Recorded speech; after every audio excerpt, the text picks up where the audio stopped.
Okay, we're going to continue with our collisions chapter, chapter 3. So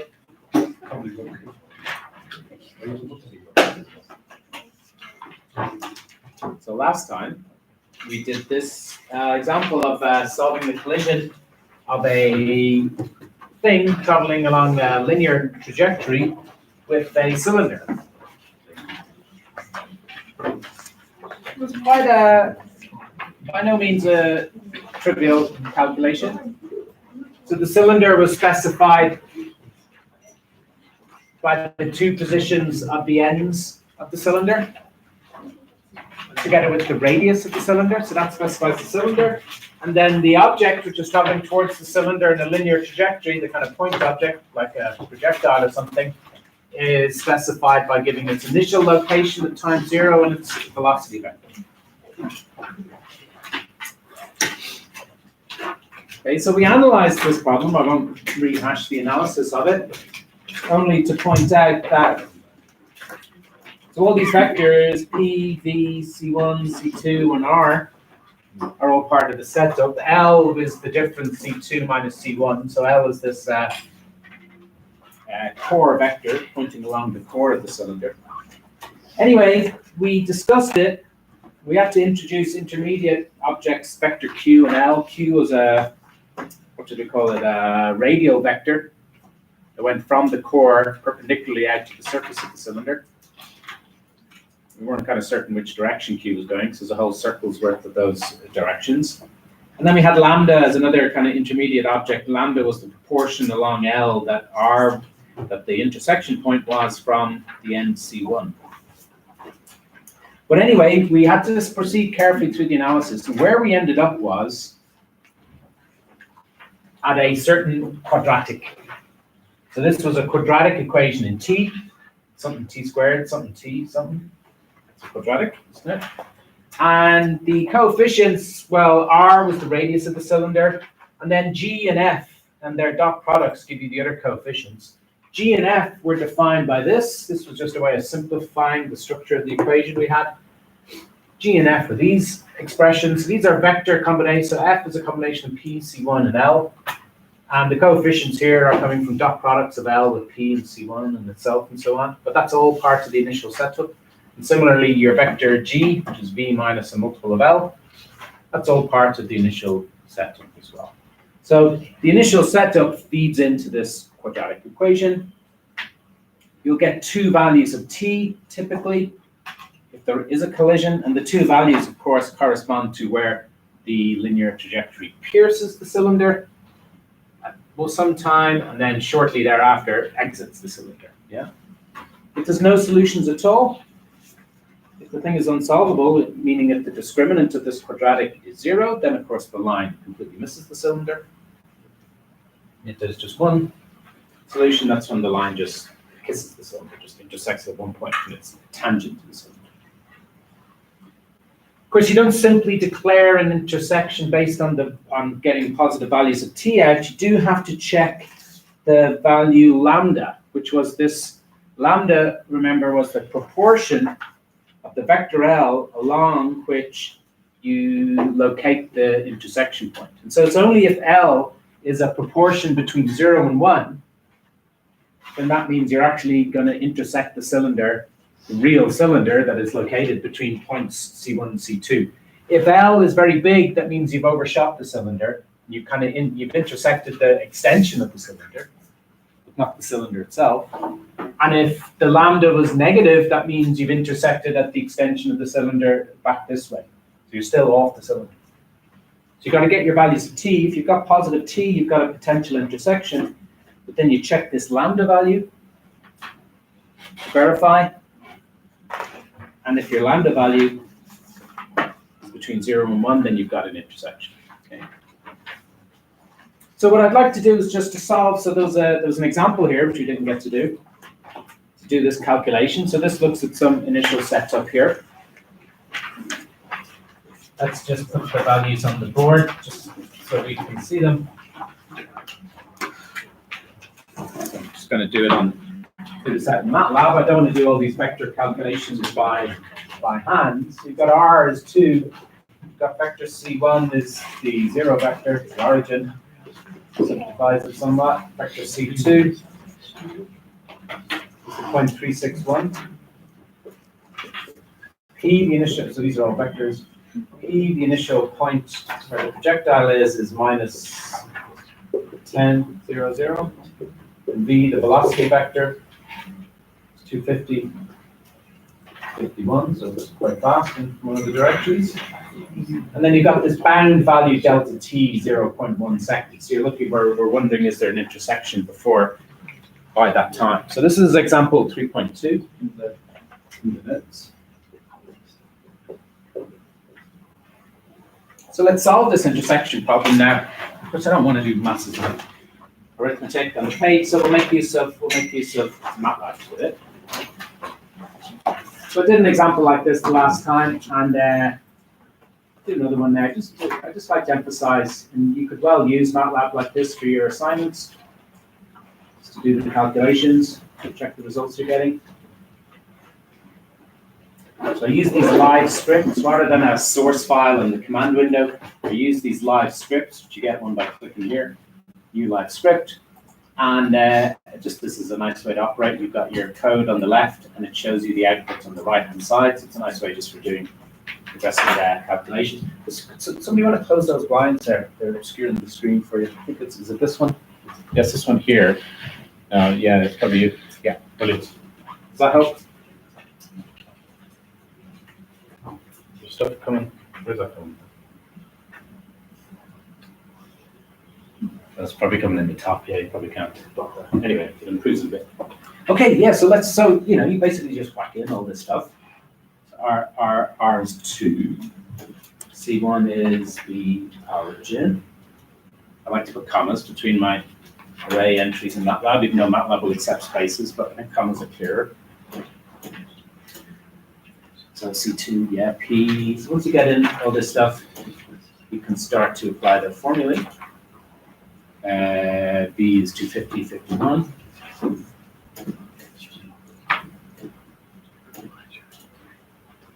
Delta T is 0.1, so we can use that to judge if we've got an intersection in the bound. So we can execute this setup now, and it should just show you the output from the assignments, but it's just the various assignments of these values, so you can just check they look correct. So, okay. So then we could move to a new bit, section break, and then we could say, what do we want? Okay, we're going to build up the equation, so we want to build these vectors f and g. Remember, f is defined in terms of all this, so you're just basically typing in the formulae. F is p minus c1, minus, and it's a certain multiple of L. And that multiple is a combination of dot products. It's the dot product of L with P minus the dot product of L with C1. I could have shortened that, of course, to the dot product of L with P minus C1. It's capital L. Oh, I need to define L. I have to define L. So L is C2 minus C1. That's the core vector pointing along the core of the cylinder. That should be L. So it's this thing multiplying L, but then it's a quotient of that divided by the dot product of L with itself.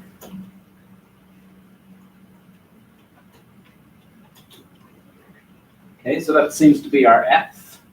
Make sure you type it in correctly. And the G is slightly simpler, so it's vector V minus a certain multiple of L again. This time the certain multiple is dot product of V with L. And then that's divided by the dot product of L with itself.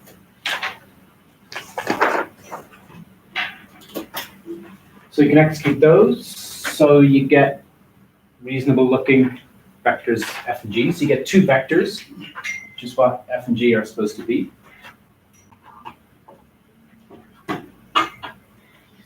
And so then you can set up the quadratic. So then you're looking at equation 3.3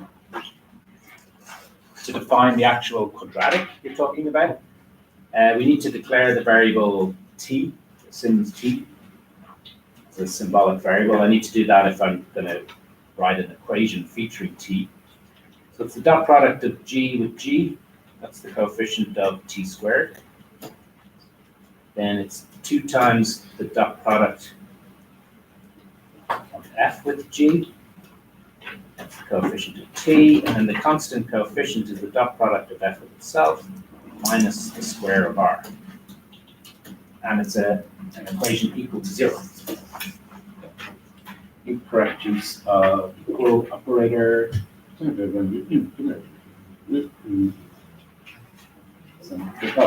that should have been a plus there. Equals.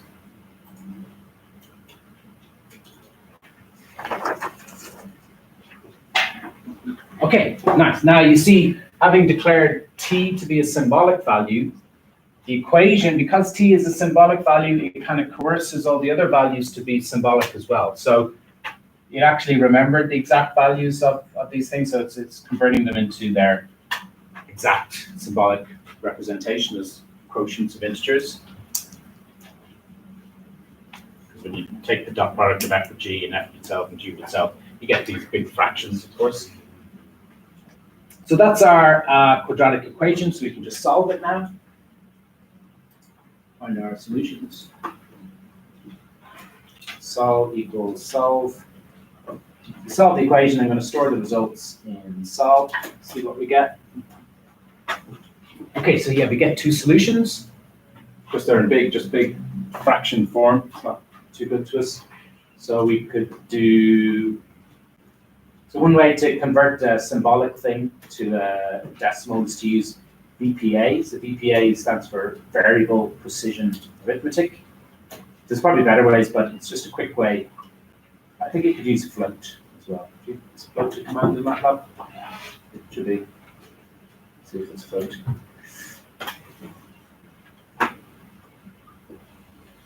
Error using limit for a minute.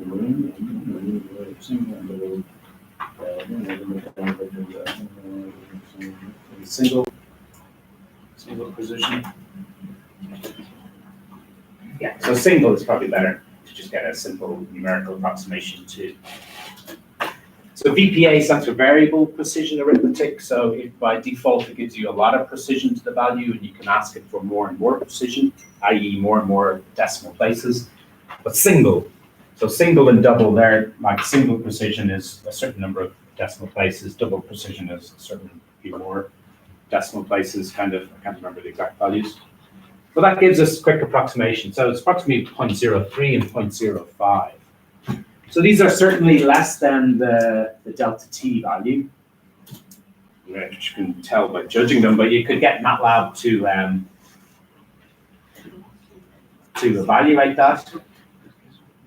Delta t, tell me true or false or something. Tell me true or false.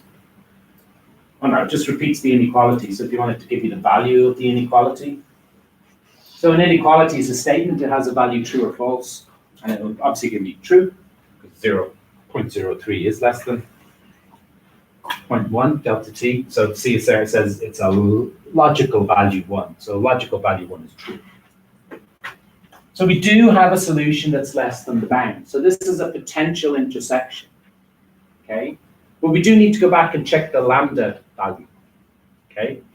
Remember the lambda value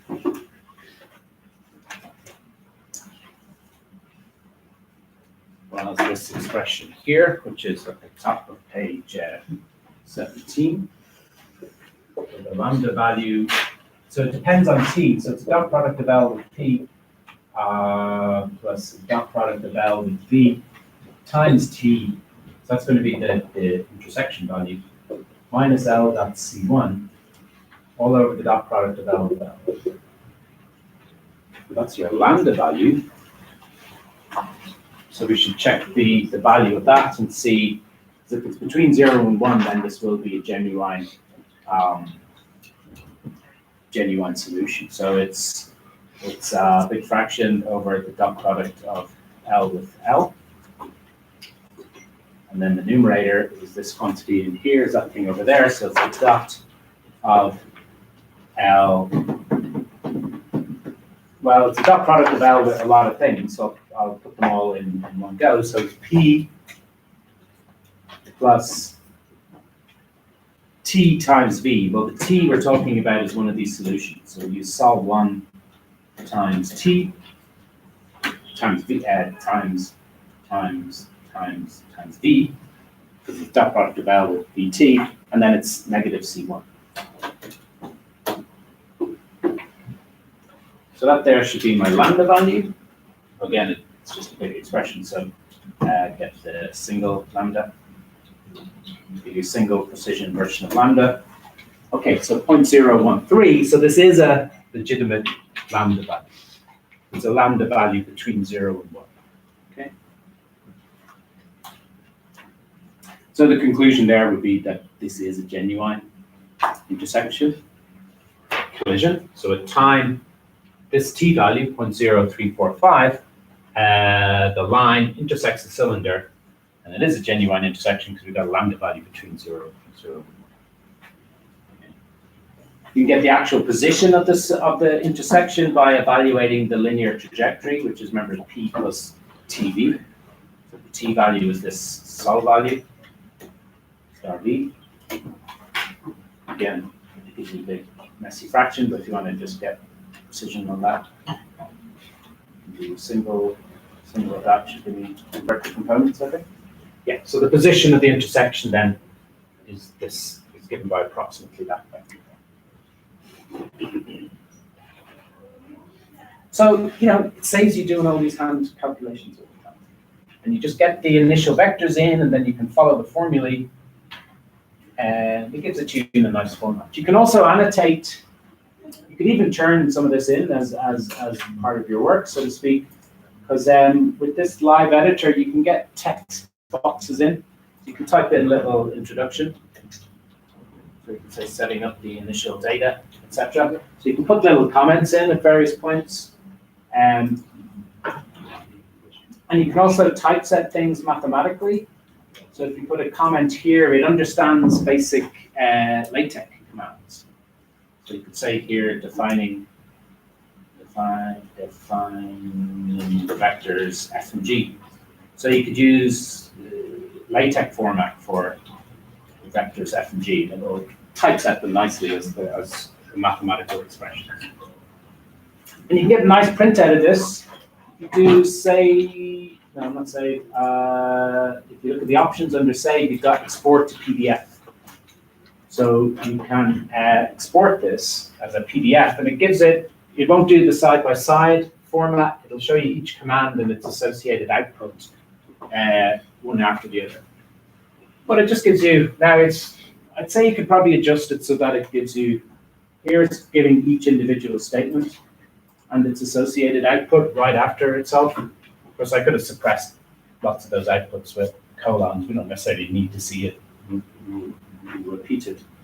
You might be able to adjust the options on it so that it also just executes it block by block on each individual line, and it repeats the little text comments that you've got in.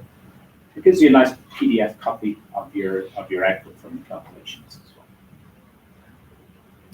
Okay, so it's a nice way of doing these calculations. Okay. And then, well, you can ask John in the labs, but you can easily, if you've got an existing PDF file, you can easily suck that into a LaTeX document, kind of inject the pages from an external PDF file into the middle of your LaTeX document. There's a command \include PDF for doing that in LaTeX. You can ask John about that, he'll show you. Okay, so any questions? Okay. So I'd encourage you, when you're working on the assignment problems, to use MATLAB like this. It saves you doing a lot of pen and paper arithmetic. Especially if you're error prone. Like that's me, I'm very error prone. I do these things sometimes. Okay, so we're going to come on to these other intersection problems now.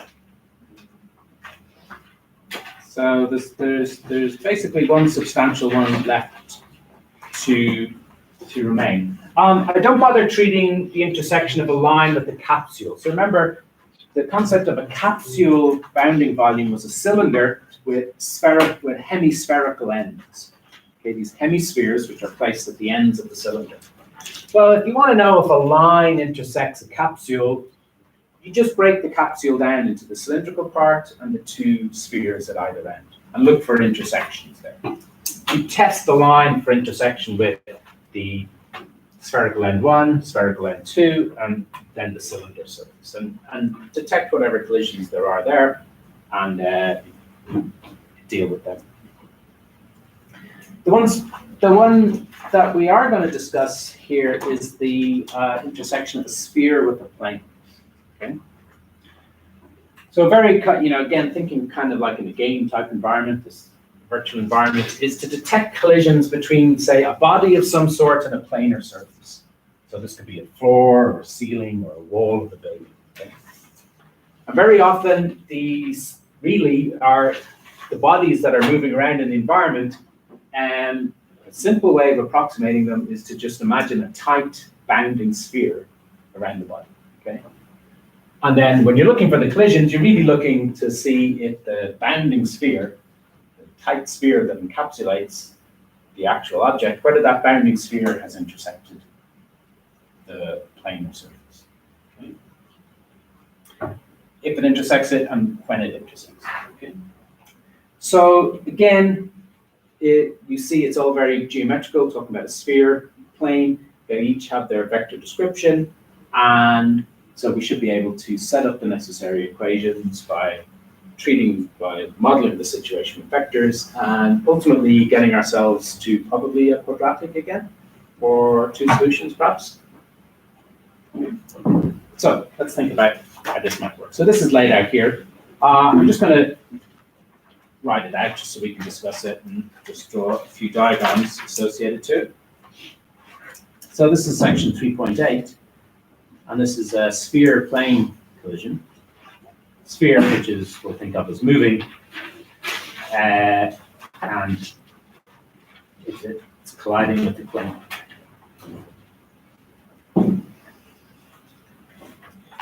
So we want to depict the situation. Now we'll just draw the situation side on. I mean, the real picture would be some sphere moving towards a plane, but I won't necessarily draw it in 3 dimensions. If you're just looking at the situation side on, then you've got your plane here and your sphere. Now a sphere we normally represent as a center and a radius. Okay.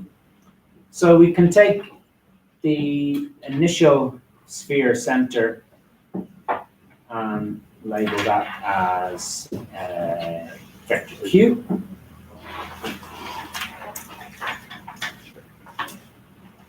So the initial sphere center will be Q, and we'll say it's moving with velocity vector V.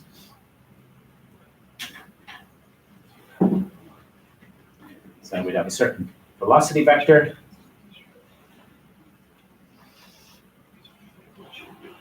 And as depicted here, probably this sphere is going to hit the plane at some point. Okay.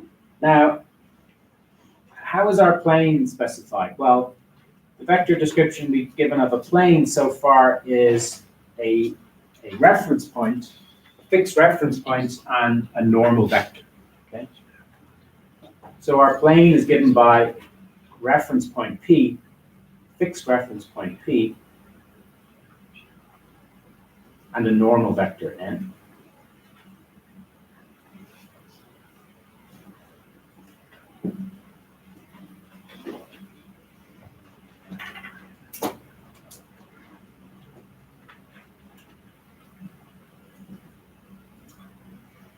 Okay, the sphere radius is part of the setup. So I'm just trying to get down here of everything part of the setup. So the sphere has a certain radius.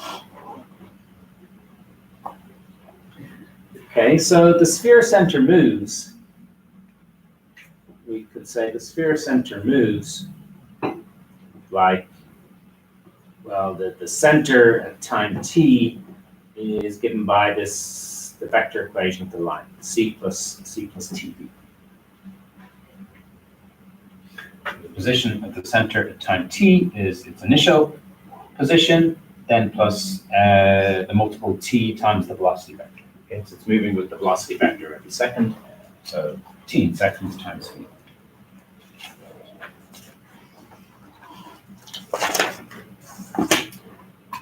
So when does it, what's the situation when it hits the plane? Well, the situation when it hits the plane has to do with this distance d here.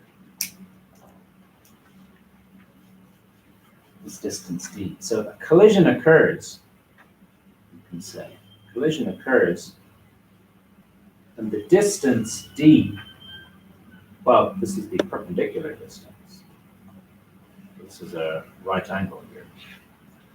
Perpendicular distance d from the center C to the plane is r. That's when the collision occurs, when this distance is exactly r. So the collision hasn't happened yet, as depicted there. But as the sphere moves, this distance, as depicted here, distance d will decrease, and eventually the distance d will be exactly equal to the radius. And that's when the thing hits it, isn't it? This distance d is r. So this is our condition for when the collision happens. Now there's a couple of kind of ambiguous, well, there's one kind of ambiguous aspect about this, which I won't draw our attention to yet. I'll just do the analysis as depicted here. And there's a slight vagueness or ambiguity about it, which we'll mention soon enough. So what is D? Well, because remember, the initial setup is up here. The initial setup is just Q, V, R, P, and N. Okay, so if I introduce this new quantity D, okay, there it is in the picture, but how do you obtain it in terms of the initial setup? Well, there's a certain triangle here, isn't there? If you take that as the hypotenuse, then you've got this right angle triangle. And so D is one of the sides of that triangle.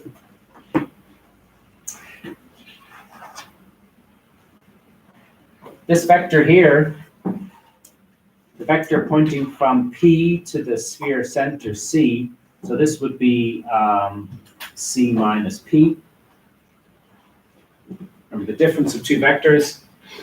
The difference C minus P is the vector pointing from P to C, C being the position of the center.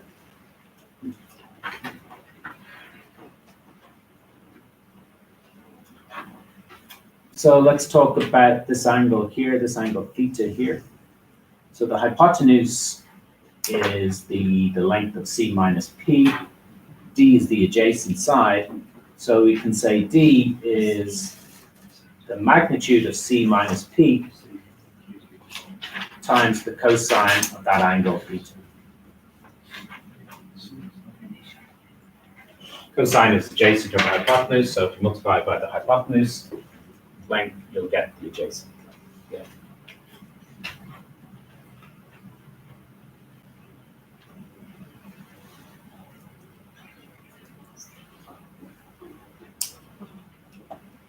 Now this kind of expression, so the thing, how do you get cosine of the angle? Cosine of the angle, remember, was involved in the dot product again.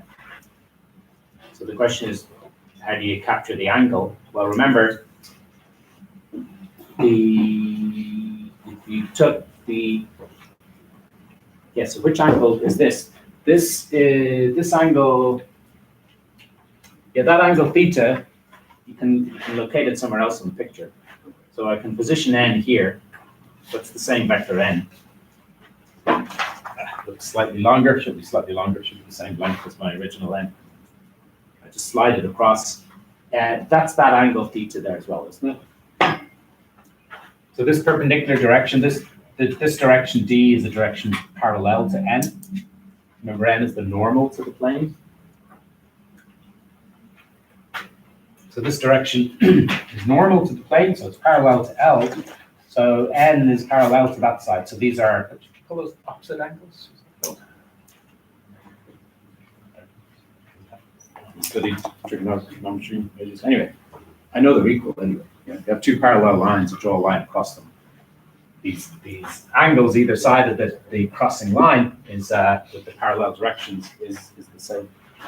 So that's the angle between, theta is the angle between these two vectors, c minus p and a vector n. So the dot product of those two vectors features the cosine of that angle. The dot product of c minus p with vector n is by definition, by the geometric definition, the product of the magnitudes times the cosine of the angle between them.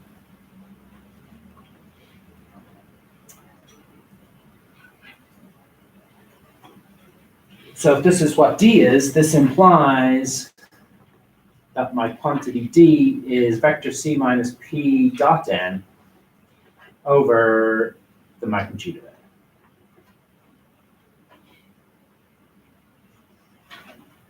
Now this is good because now I've got d in terms of initial information. Well, kind of. N is part of the initial information. P is the reference point in the plane, is part of the initial information. C is my Q plus TV. The Q and V are parts of the initial information, and T is the time. So remember, I'm looking, so the T is hidden in here inside C. I'm trying to solve the collision problem, so I'm looking for the time of collision. Okay. But this is, I've got my quantity D nicely described here now, and the collision happens when D equals R. So a collision when D equals R, so that's i.e. means R must be this quantity.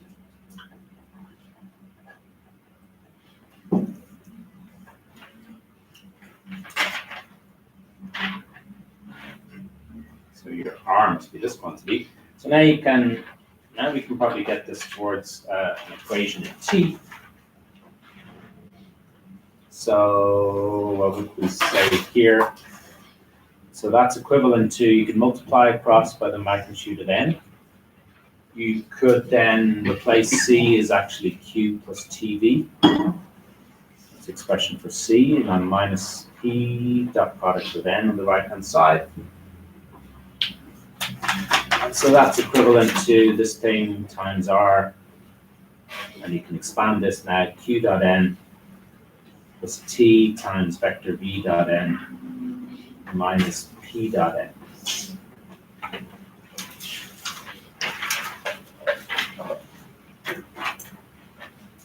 So actually, yeah, we don't pass via a quadratic at all. We just go, you can just simply solve this for T now. This is just a linear equation in T. Okay, you can see lots of vectors, but the vectors don't survive. They're all the terms in the equation, the things added together, the terms are actually scalars because it's a magnitude of a vector, dot product, and a dot product. So even the subtlety about you can't divide by a vector, because all the coefficients, all the terms in the equation become scalars because they're all dot products. So you can just simply reorganize this and make T the subject. So it's going to be magnitude of n times R minus Q dot n, that dot product, plus P dot n, that dot product, and then divided by the dot product of D with n. So that's our solution.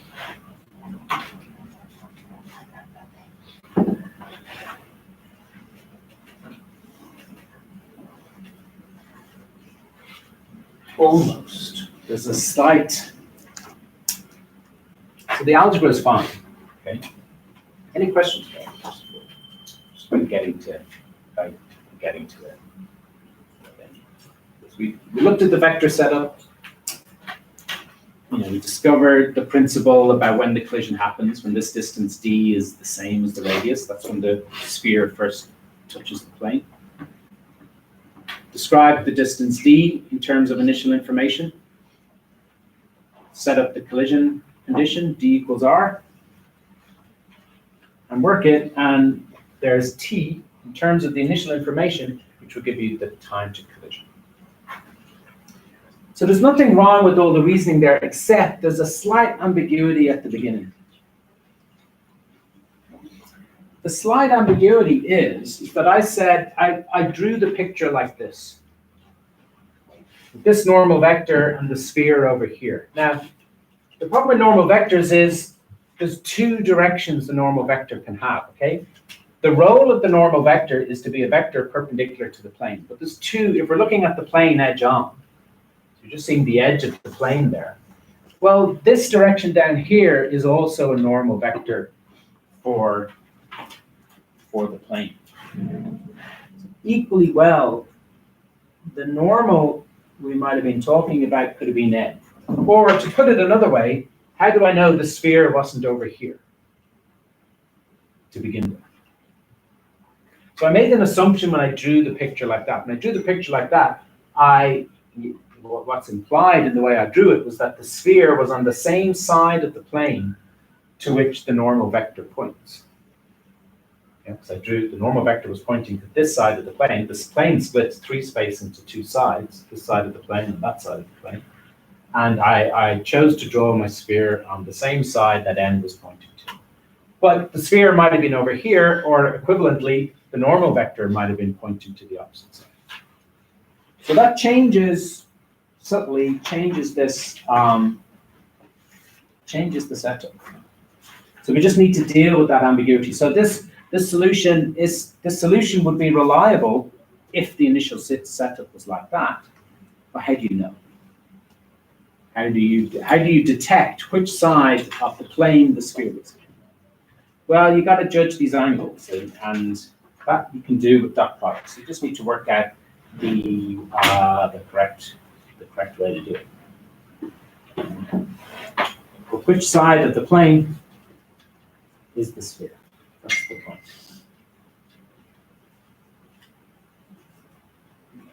Or equivalently, does n point to the sphere side, meaning the side of the plane that the sphere is on, or not? Well, I drew my picture one way, but how do you know it isn't the other way? So you've got your plane, and you've got one normal vector n pointing this way, but equally well, there'd be the equivalent one pointing down that way. So you can call that n prime.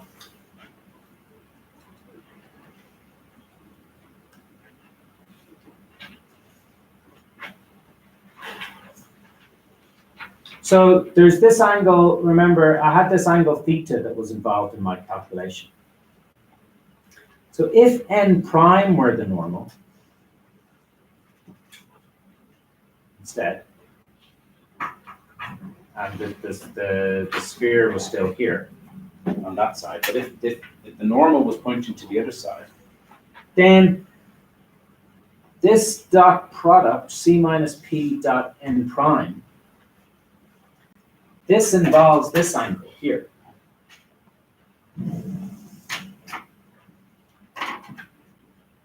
Which let's call that, for the moment, call that phi. So this dot product is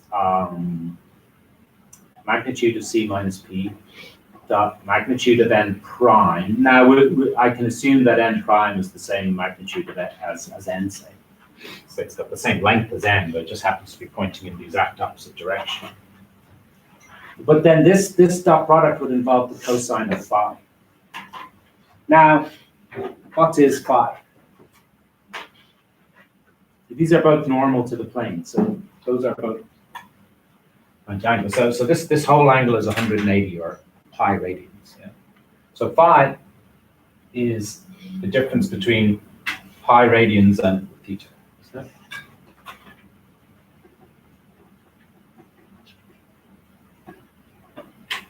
So I can replace that magnitude of n prime with magnitude of n, and this instead would be the cosine of pi minus theta. That's what phi is. Now, how well do you know your cosine functions, your sine functions? Cosine of pi minus theta is minus the cosine of theta. Think of your basic triangle. So you got this cosine of theta is this x coordinate here. That's cosine of theta. If you do pi minus theta, which is that angle here, so this x coordinate to here is cosine of pi minus theta. Yeah, but those two things are symmetric. So this x coordinate is the negative of that one, and vice versa. So cosine of pi minus theta is the negative of the cosine of theta. So if the normal had in fact been pointing to that side, I'd get an extra minus sign in that. So is that minus sign there or not? That's the point. Okay? So we can incorporate this minus sign. We can incorporate this n hat ambiguity by just going back and making the necessary change to this expression. So if you look at the way we used this thing involving the cosine, this thing involving the dot product, we used it here when we said the distance d was this dot product divided by n. Well, if I ended up using n prime here instead, you'd get an extra minus sign. So the upshot to make this correction is to represent our t equation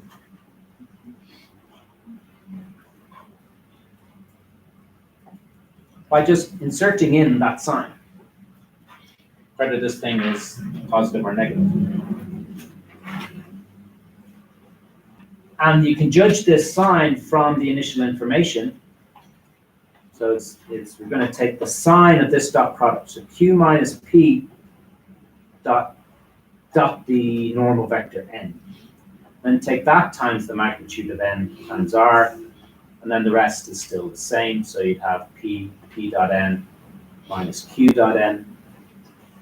And this is all over vector dot product v. So what's the meaning of SGN? Where SGN of x, so SGN is just the sign function. So it's an indicator function. It's either plus 1 or minus 1 if its argument is positive or negative. So if you give it a negative argument, sign gives minus 1. If you give it a positive argument, sign gives plus 1. So it just indicates the sign, positive or negative, of the argument. Because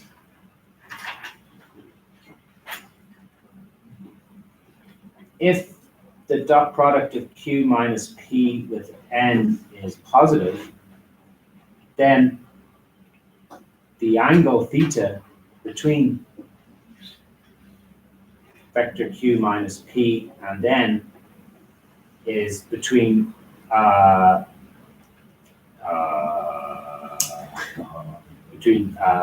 0 and pi over 2. So it will be as depicted in my original diagram. Remember, q is the initial thing of the sphere. So the sphere is on that side. So if the dot product of q minus p, q is the initial sphere center, dot product with n is a positive number, that means the cosine of this angle is positive. So it means this angle ranges between 0 and pi over 2. Whereas if the dot product is negative, then the theta between q minus p and n is in the range pi over 2, between pi over 2 and pi. So that's like this picture here. The angle phi, okay, I should say the angle, well, this diagram is shown as phi. The angle phi between the vector q minus p, that's this vector, and the vector n is bigger than pi over 2. So taking the sign of the dot product detects which of the setups it is, and that makes the necessary correction to the thing. But this, of course, this again is something that comes from the initial data. So Q, the initial sphere center, P, the reference point to the plane, N, the given normal vector for the plane. That's all part of the initial set.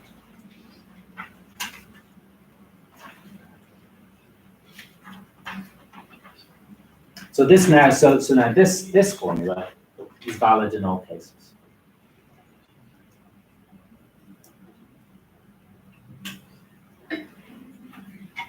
Okay, we can explain it with the diagram through this kind of picture. That made a choice about which side of the plane sphere was on relative to the normal vector. This final version of the equation removes that ambiguity, or it incorporates it into it. Of course, provided the one case in which this is not,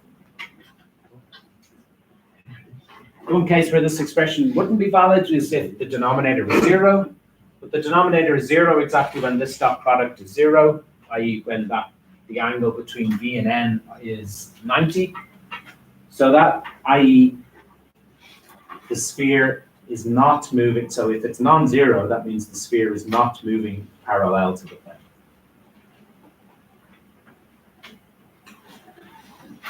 So as long as the sphere is not moving parallel to the plane, there will be an intersection. If it's in positive t value, that means the intersection is in the future. The sphere is moving towards the plane. If it's a negative t value, that means the intersection was in the past. So the sphere is moving away from it. Okay, so again, you make the same judgment on the calculated t value. If t is negative, it means the intersection happened in the past. So it's not a genuine intersection. Okay, that more or less deals with that case. Okay, so I'll be seeing you again on Thursday. We won't steam on where it's too soon to go on to chapter 4, because we'll still be working on this assignment on the intersections. So I see you for a couple of sessions on Thursday. So I'll finish off as any details of this to finish off. I'll take any questions about the first and second assignment on Thursday. We can do a bit of a workshop or discussion session on them. And we could also do that detecting when a point is inside a polygon thing, which I mentioned at the start of the missions chapter. Okay? Thanks for your attention. I'll see you Thursday.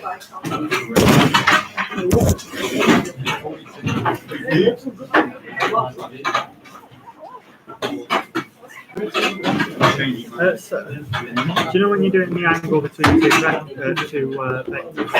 Yeah.